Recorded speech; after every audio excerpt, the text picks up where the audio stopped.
Assalamualaikum warahmatullahi wabarakatuh.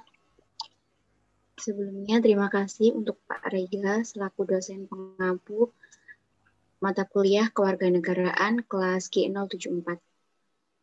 Di sini kami akan mempresentasikan hasil kerja dari kelompok kami yang berjudul Bagaimana Hakikat, Instrumentasi, dan Praksis Demokrasi Indonesia. Sebelumnya saya akan memperkenalkan anggota dari kelompok kami. Yang pertama yaitu Lufinta Setianovi, NPM 021. Kemudian saya sendiri, Regita Arintia Ayu Pramesti, NPM 064. Kemudian Anjisaya Melias, NPM 251.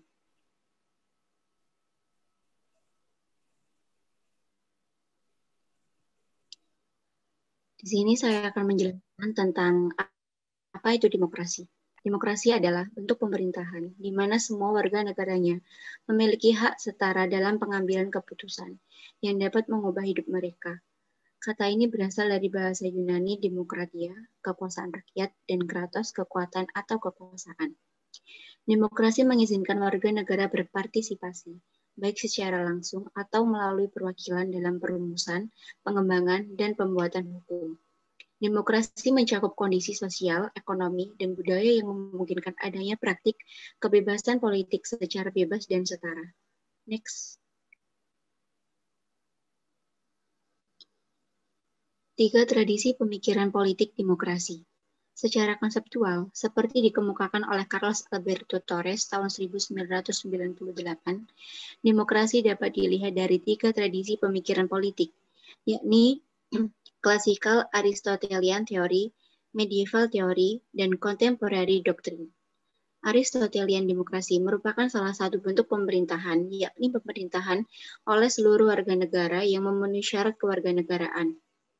Yang kedua, medieval teori, yang pada dasarnya menerapkan Roman law dan konsep popular sovereignty, yang menempatkan suatu landasan pelaksanaan kekuasaan tertinggi di tangan rakyat.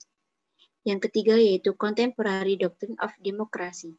Konsep republikan dipandang sebagai atau konsep republik sebagai bentuk pemerintah rakyat yang murni. Next.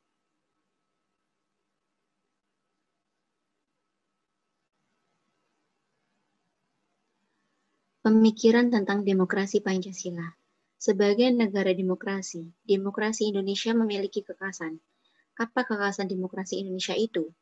Menurut Budiarjo dalam buku Dasar Ilmu Politik tahun 2008, demokrasi yang dianut di Indonesia adalah demokrasi yang berdasarkan Pancasila yang masih terus berkembang dan sifat dan ciri-cirinya terdapat berbagai tafsiran dan pandangan. Meskipun demikian, tidak dapat disangkal bahwa nilai-nilai pokok dari demokrasi konstitusional telah cukup tersirat dalam UUD NRI 1945. Next. Kemudian menurut Muhammad Hatta, kita sudah mengenal tradisi demokrasi jauh sebelum Indonesia merdeka, yakni demokrasi desa. Demokrasi desa atau desa demokrasi merupakan demokrasi asli Indonesia yang bercirikan 3 hal, yakni 1. Cita-cita rapat, 2. Cita-cita masa protes, dan 3. Cita-cita tolong-menolong. Ketiga unsur demokrasi desa tersebut merupakan dasar pengembangan ke arah demokrasi Indonesia yang modern. Demokrasi Indonesia yang modern adalah daulat rakyat, tidak hanya berdaulat dalam bidang politik, tetapi juga dalam bidang ekonomi dan sosial. Kemudian akan dijelaskan oleh rekan saya, Anjisaya Melias.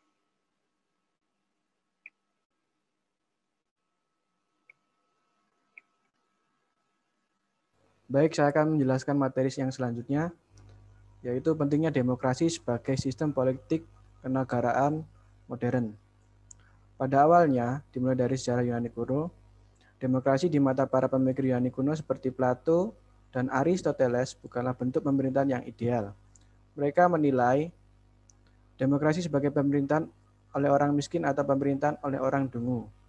Demokrasi Yunani kuno itu selanjutnya tenggelam oleh kemunculan pemerintahan model kekaisaran Romawi dan tumbuhnya negara-negara kerajaan di Eropa sampai abad ke-17. Namun demikian, pada akhir abad ke-17, lahirlah demokrasi modern yang disemai oleh para pemikir barat seperti Thomas Hobbes, Montesquieu, dan J.J. Rousseau bersama dengan munculnya konsep negara-negara bangsa di Eropa. Perkembangan demokrasi semakin pesat dan diterima oleh semua bangsa terlebih sesudah Perang Dunia Kedua.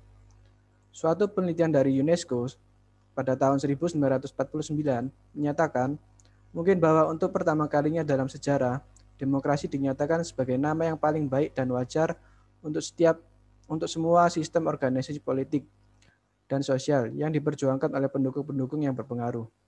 Dengan demikian, sampai saat ini, demokrasi diyakini dan diterima sebagai sistem politik yang baik guna mencapai kesejahteraan bangsa. Hampir semua negara modern menginginkan negaranya dicap sebagai negara demokrasi. Sebaliknya, agar menghindar dari julukan sebagai negara yang undemokrasi. Alasan mengapa diperlukan demokrasi yang bersumber dari Pancasila. Berdasarkan ideologinya, demokrasi Indonesia adalah demokrasi yang berdasar Pancasila. Demokrasi Pancasila dalam arti luas adalah kedaulatan atau kekuasaan tertinggi ada pada tangan rakyat yang dalam penyelenggaraannya dijiwai oleh nilai-nilai Pancasila. Sedangkan dalam arti sempit adalah kedaulatan rakyat yang dilaksanakan menurut hikmat kebijaksanaan dalam permusyawaratan perwakilan.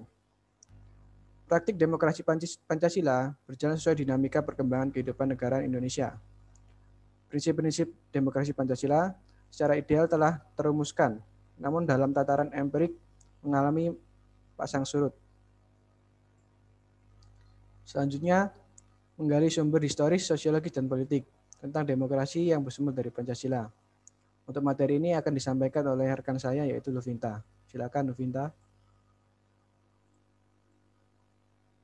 Selanjutnya saya akan membahas tentang sumber nilai yang berasal dari demokrasi desa. Demokrasi desa merupakan demokrasi asli yang lebih dahulu terbentuk sebelum negara Indonesia berdiri. Bahkan pada masa kerajaan sebelum era kolonial, pada pola demokrasi desa yang dilambang oleh musyawarah dalam pencapaian keputusan dan gotong royong dalam pelaksanaan keputusannya tersebut diperkirakan dasarnya adalah sistem sosial ekonomi di masyarakat desa, dan inilah yang dianggap sebagai dasar pembangunan. Next.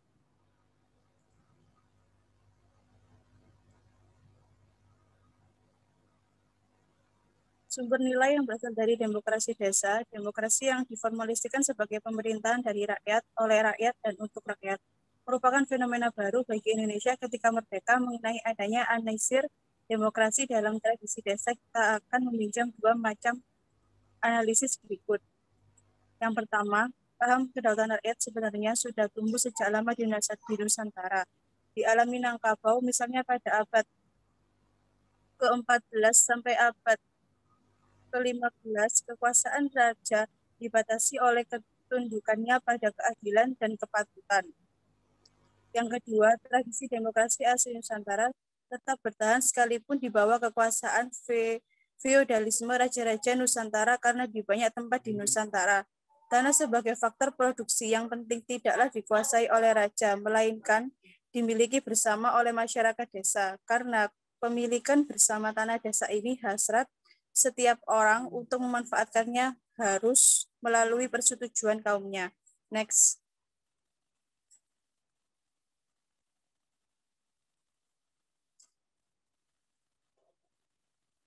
Selanjutnya, sumber nilai yang berasal dari Islam. Sumber nilai yang berasal dari Islam, nilai demokratis yang berasal dari Islam bersumber dari akar teologisnya. Inti dari keyakinan Islam adalah pengakuan pada ketuhanan yang Maha Esa atau tauhid monoteisme. Dalam keyakinan ini, hanya Tuhanlah satu-satunya wujud yang pasti. Semua selain Tuhan bersifat nisbi belaka.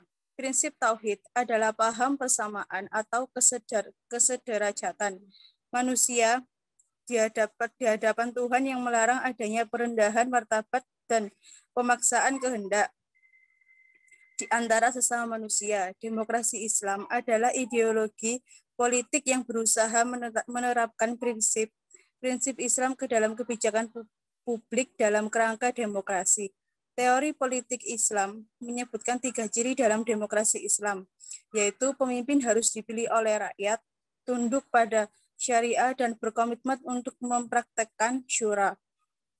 Sebuah bentuk konsultasi khusus yang dilakukan oleh Nabi Muhammad SAW yang dapat ditemukan dalam berbagai hadis yang komunitas mereka. Next.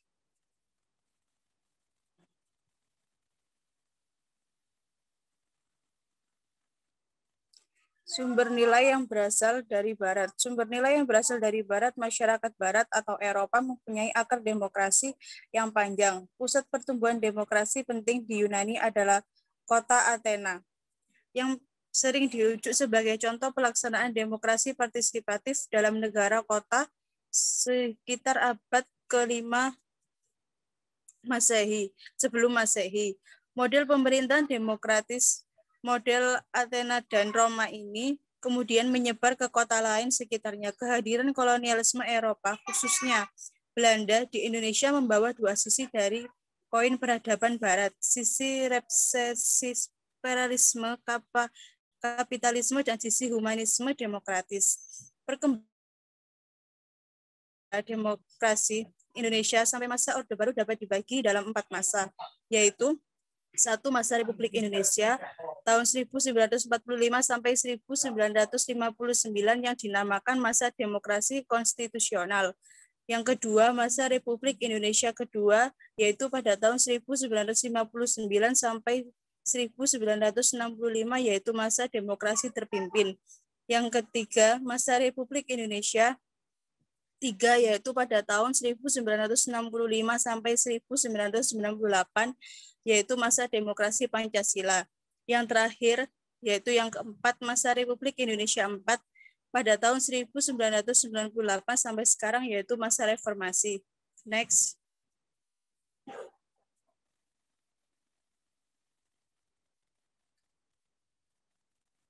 Selanjutnya saya akan kembalikan kepada moderator.